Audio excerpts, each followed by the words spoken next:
Before we begin, quick show of hands. How many of you guys out there are developing in PHP or using PHP? How about Python?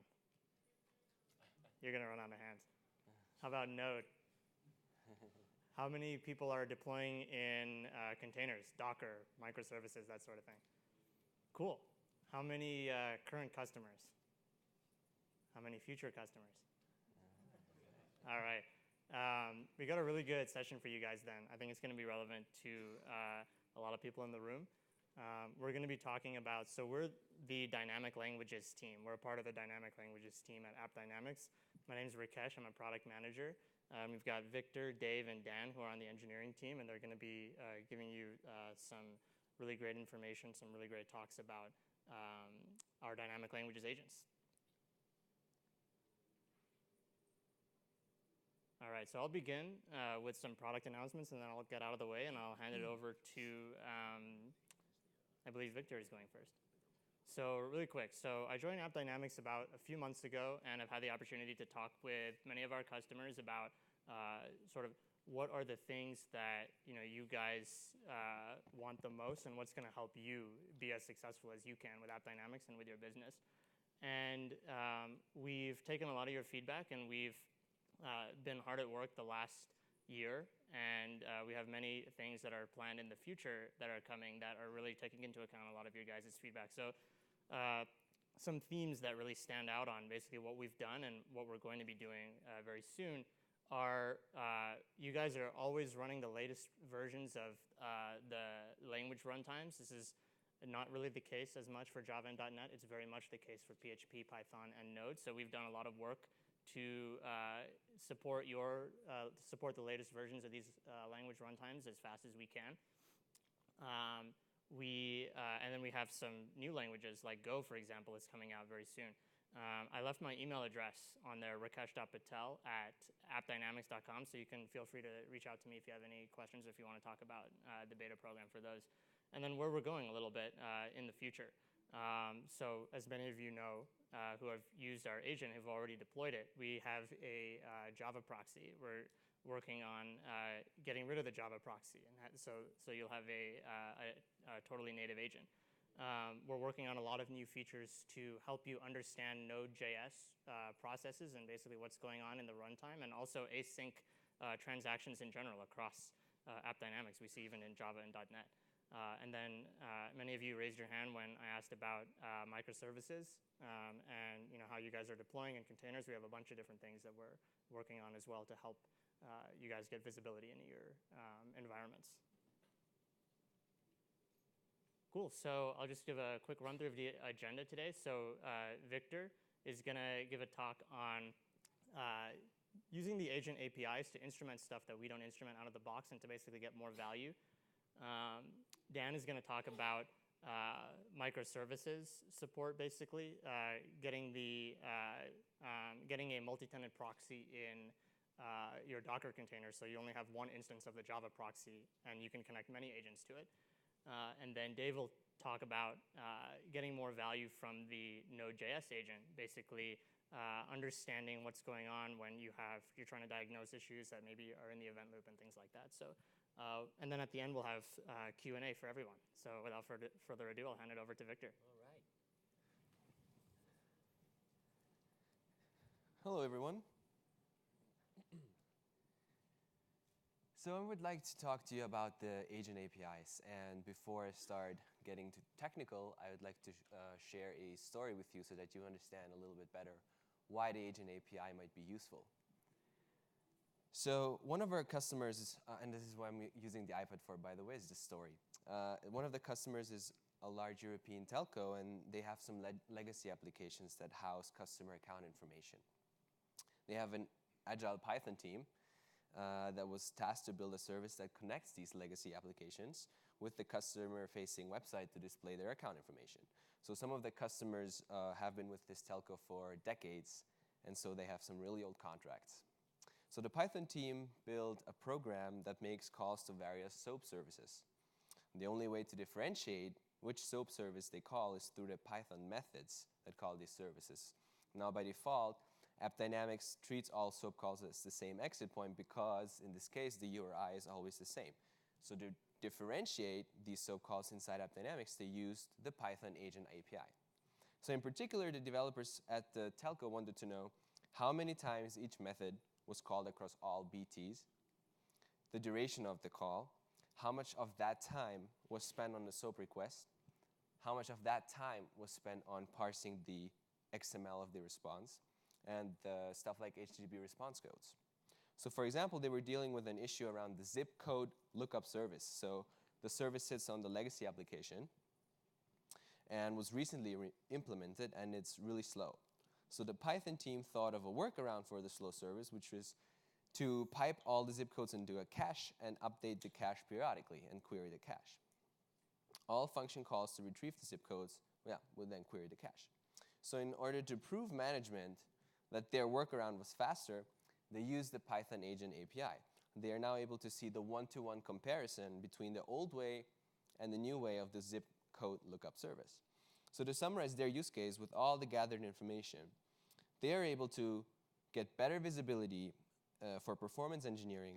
They were able to measure the deltas in canary releases where they re-implemented parts of the Python program, and they generated dashboards for management, for upper management and business owners. All right, so with the agent APIs, we have agent APIs for all our dynamic languages, PHP, Python, Node.js. They ship right out of the box, has always been the case. And for C++ and Golang, we have the equivalent as an SDK. So for Golang, again, it's going to be released in the future, and for C++, it's already available. So each of these agent APIs allows you to do these things. Start and end BTs anywhere and anytime.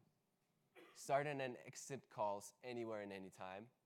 Interact with already predefined and discovered backends, or adding your own backend. So it really is going to integrate with everything that AppDynamics already offers. I'd like to show you an example now. This is the technical part. I'm going to show you the Python agent API. So let's say that you have some code that you'd like to instrument a setup and teardown, and in a while loop, while some condition is true, you do some work that you'd like to instrument. With the Python agent API, you can extract information like so. You can start the BT up here, and then you can surround the actual work with a try except finally, and then if an exception was raised, you can add that information in the end when you're ending the BT. All right. So for Python and all languages that support smart things, we did, for example, syntactic sugar like the context manager. So with Python, you can just say, while the condition is true, right? With BT, and you name it, you do that work. And automatically, if an exception is raised, it will be included in that BT. So it's really, really easy to get started with the agent APIs. So again, you can extend and customize AppDynamics application intelligence platform for PHP, Python, and Node.js with the APIs. And for C++, it's already out, and for Golang, it's coming. And for, we'd like to do a Q&A between each of our speakers if you have any questions, but we'll also take more general questions in the end. Any questions about this part so far? All right. So I'll hand it over to Dan.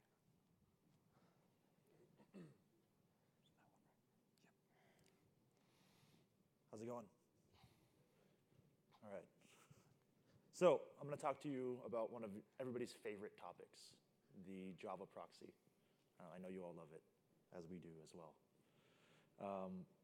So specifically, we're going to talk about it in the context of Docker. It was nice to see some people raise their hands when they're talking about using containers.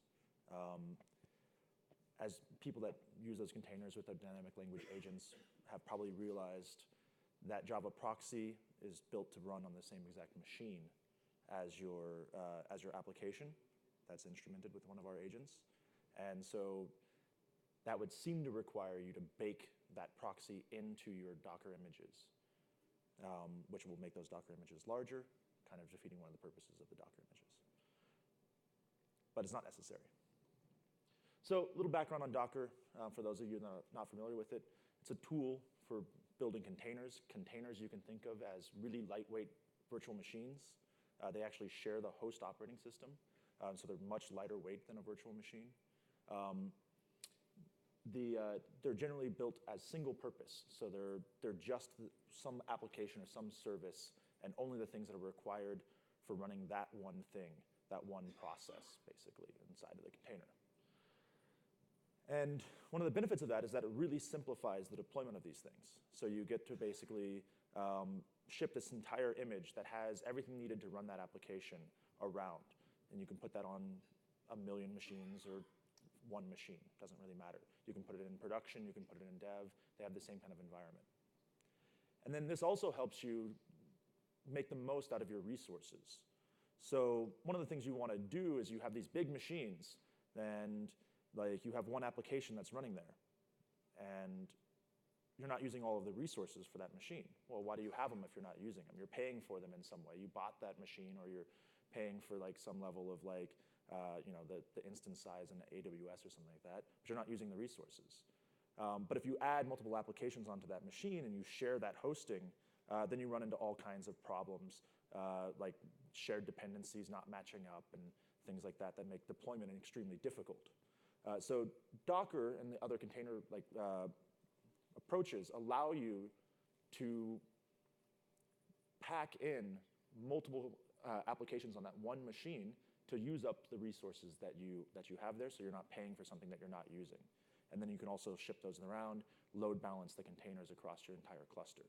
So you have a lot of cool opportunities to basically regain the benefits of shared hosting, to make the most of the resources you've paid for, but without all the problems that shared hosting has. The proxy. So the proxy is that bit of the dynamic language agents that basically centralizes all of the logic that's common amongst our agents. It comes out of the Java agent, which was our first agent. And so like when we sat down and said, well, we want to do PHP, we want to do Python, we want to do Node.js, we want to do all these languages, how do we get those things out to market fast? We can't rebuild all of the agent functionality in each language. We don't want to do that for multiple reasons, but we have the Java agent already. So can we reuse that work? And so that's where the Java agent proxy actually comes from. That's what it is. And it has an additional benefit in that it actually, for different process models, where like with PHP, like Apache might kill one of your workers at any given point, you don't want your metrics to be lost just because Apache decided to shut down one of its child processes. So it's sending off to a separate external process allows those things to actually then still report, even though Apache might have decided for some reason to shut down a worker. And it supports multi-tenancy. I think we added this in 4.1, so that you don't have to, if you're like on PHP and you have multiple different applications that are running a shared host, you don't want to necessarily have to run the proxy over and over and over again for each tenant. You can have one proxy that actually supports multiple different applications that are running on that box. So this is the basic architecture of a dynamic language agent. It's an application that has an agent embedded within it. It talks via IPC to the AppDynamics proxy. That's inter-process communication, so it's on the same box. And then it actually crosses over HTTP every once in a while talking to the AppDynamics controller.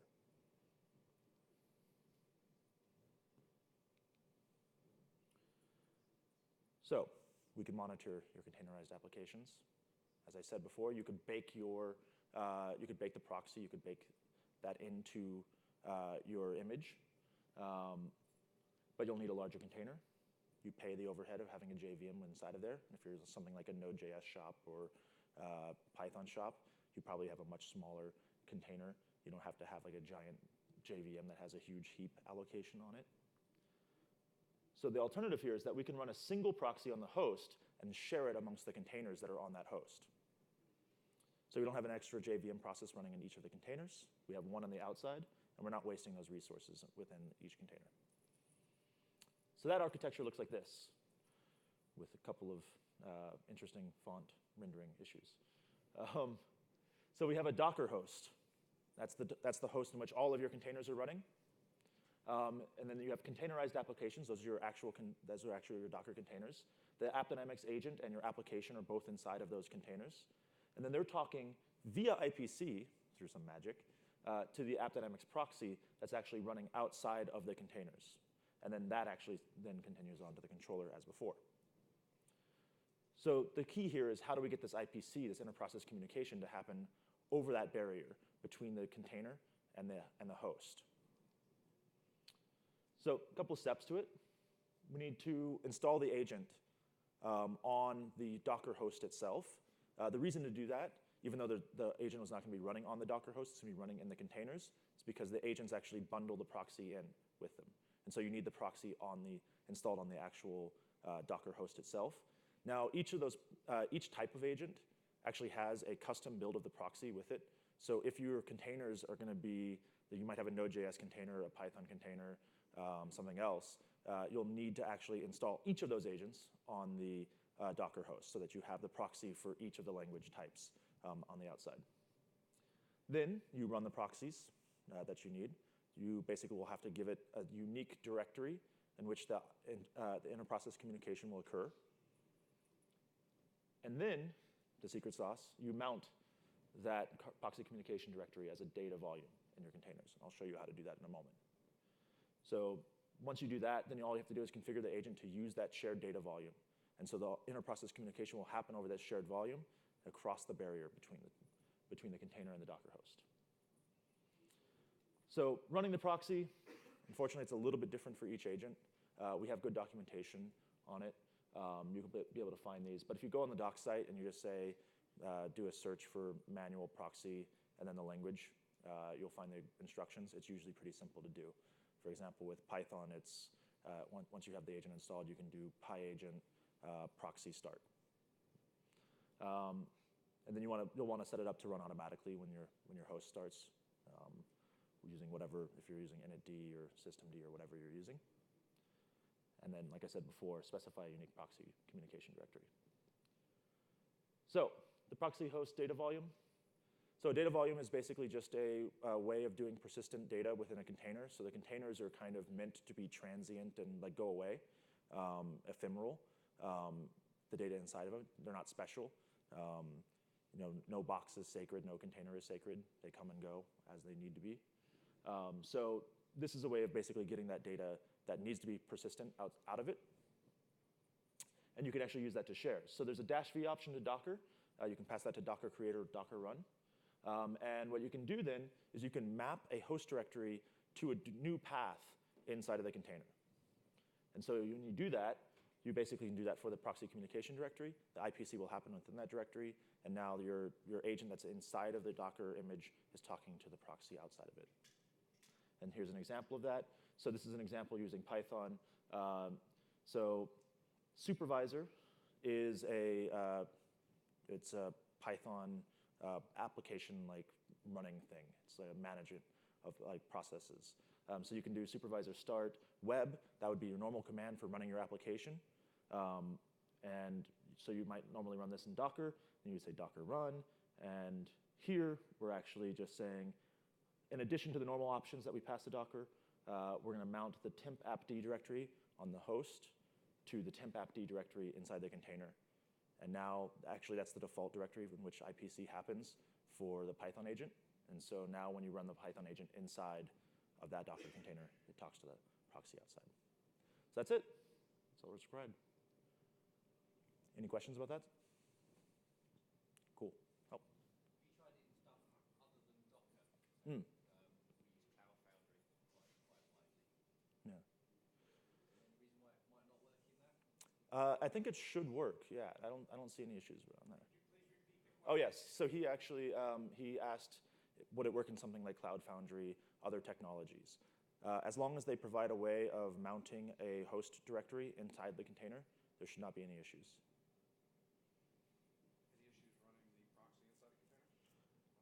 So the question is, are there any issues running the proxy inside a container? There are no issues with doing that. You can actually run the proxy as a container as well, in addition to those. You just have to mount through that one more extra step.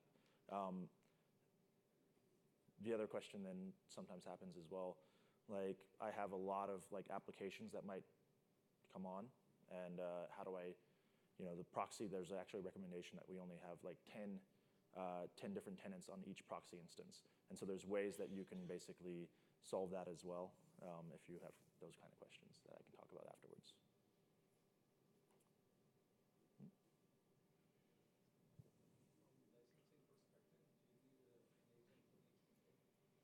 So the question was, from a licensing perspective, do you need a license for each container? So there are different licensing models for different agents.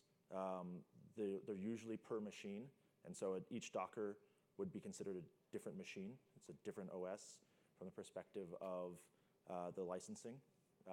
However, there also is microservices licensing plans and things like that that kind of change the calculation there.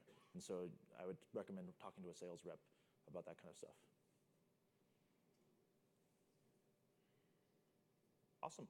I'll hand it off to Dave. All right. Thanks, Dan. Okay, so the last of the DLs. Sorry, is there a back there? So where are we going? Forward. So what I wanted to talk to you today about is a very common case that we get in Node applications is how do you actually debug and find out where your time is being spent? So in the old world of your traditional Java J2E single-threaded app, super easy. Request comes in, it's handled all on one thread. When the work is done, that thread goes back to the thread pool. So if there's a slow exit call, you'll see that slow exit call on the call graph. If you're in some tight loop or you've got a slow function, you'll see that function right there in that thread. No problem debugging that. It's all very easy. But the difference with Node.js is we only actually have one thread that executes JavaScript code, and it's event-based. So that one thread is dealing with lots of different concurrent requests at the same time. So that's one of the main advantages of Node is you can get this super high throughput because if you're just blocking on an exit call, there's no point in blocking the whole thread. You can be off doing other more useful work. But that makes debugging performance problems, I won't say difficult, it just makes it different. So a lot of our customers are coming from this more, Java.net. The same workflows don't necessarily work. So I wanted to kind of describe the three different places or three different ways that things can fail or things can go slow. So the three sources of latency are the event loop is just busy processing a piece of code related to that BT. So in that case, you can look at the call graph of BT snapshot. So this is a simple case. You're in some tight loop, you're doing some number crunching, you're blocking the event loop. We'll see that if that's within the context of the BT. The next case, again, which is a pretty common case, is one of your exit calls to another tier or some other backend. That's going slow for some reason. Again, where to look for that? You'll see it's on the exit call tab of the BT snapshot.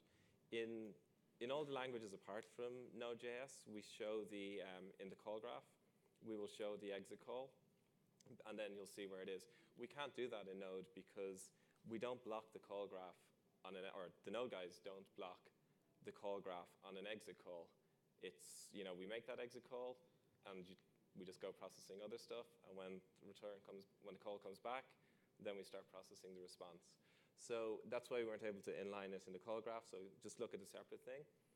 And the third place, which is the more difficult case to debug, is you've got your BT is behaving, or your current request is behaving perfectly, but another concurrent request is blocking the event loop, doing some other work. So it has the problem of slowing down all requests because that single thread can't be handed off to do your work.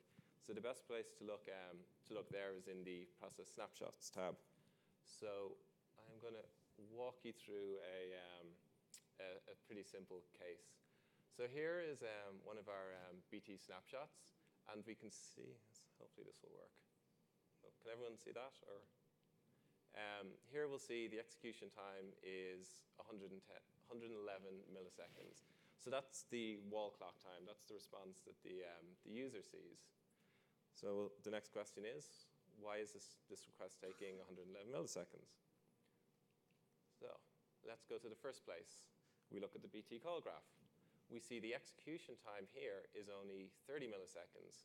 So when we say execution time, what that means is that's the actual time sitting on the event loop. Actually, that's the amount of time we're processing that JavaScript within the context of that request. So that's not the bulk of our time. That's only 30 milliseconds. So it's got to be somewhere else. So let's keep on looking. Next place to go look. Let's look at our exit calls. And here you'll see we do have a DB call, but there's only one, and it only takes 10 milliseconds. So that gets us to 40 milliseconds. So still, we've got this missing time, and this is a question that always comes up. It's like, where is our time being spent?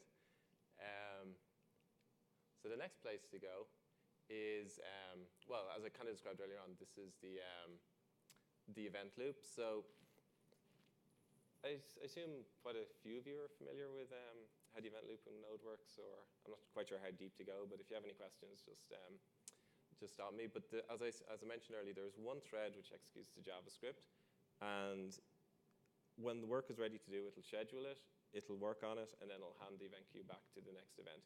If you have one big piece of code or greedy piece of JavaScript that never returns back, it's a bad programming style, but that's why we have our tool, is to find those problem pieces of code so you can fix it. In those cases, you're going to block the event queue for everyone else. So this is the third and pretty common case for latency in Node applications. And this is where the process snapshots come in. So our current call graphs for BTs are just within the context of that one thread. A process snapshot takes the call graph of the entire event loop, or the entire thread that's processing all the JavaScript. So that's got all the concurrent requests that are currently being handled during that period of time. So that'll give you context as to what else is going on within your process. So when you go to a call graph, or BT snapshot, there's a link down here to the process snapshot. So if you click on that, you should get taken to this guy, which is a new screen. So this will give you the entire view of what all the Node process is working on. And here you'll see that, okay, we're spending 6.5 seconds processing actual JavaScript code. So by default, the Node agent, when it triggers a process snapshot, it runs the process snapshot for 10 seconds. So it actually uses the V8 profiler interface. So it does have a certain impact on the runtime performance of your process, because the V8 profiler interface it's not free. So that's why we cap it at 10 seconds. So here you can see, okay, so there's 6.5 seconds. So there's probably 3.5 seconds that is not processing JavaScript, and it's like waiting on I/O or something like that. But the really interesting part is if we look, we can see where all the time is being spent here on the call graph. And there's two big places to go and expand. Here, this looks like a culprit, and this guy here looks like a culprit as well. So what we'll do is we'll expand out these areas, and if we keep going down, eventually we will take you to these areas of code, and you can just keep drilling down until you find your hotspot. And here you'll see, oh look, it's in the logger. There's 460 milliseconds. So again, you got to remember, this is not within the context of this BT. This is some other transaction or some other code that's doing some logging that's killing your request that you were trying to diagnose initially. So that's why you've always got to remember the bigger holistic view of it's all one process. You can have interactions between the different requests. So that's how you'd diagnose one particular slow transaction using our snapshots.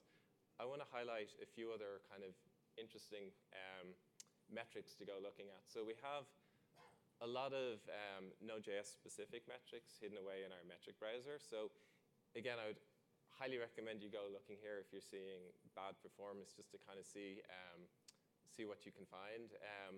One of them is the event loop metrics, and that shows the timing for your event loop. So we time the average length of a tick and also the number of ticks, and that will give you a good count or a good feeling of whether or not you have some JavaScript code that's kind of blocking your event loop if your tick length gets too long. So here you'll see the metrics here related to the event loop. The other set, and this is a more traditional problem with managed languages, is everyone's favorite, the garbage collection. Big source of performance problems as well. So you can see we get some statistics, which are the number of full GCs per minute and the number of incremental GCs per minute. If you see these guys getting kicked off too often, you've probably got a memory problem somewhere. And again, memory problems are pretty hard to diagnose sometimes in Node, and it's very easy to write memory leaks. So that's another area of places to go looking. So what else have we got? Oh, and sorry, I already talked about this. Is the tick length that I was talking about in the previous slide. I believe that's pretty much it. So if you have any more specific questions, or we can do some questions now, come up and chat to us at the booths. Do check out our docs. We have a ton of docs on all the different agents. So read them up. We'll see if you can find other tidbits of information in there on how to diagnose these problems. And if you do run into any issues, just file a ticket, and we can help you work through whichever issue it is. So, any questions specific to that in general?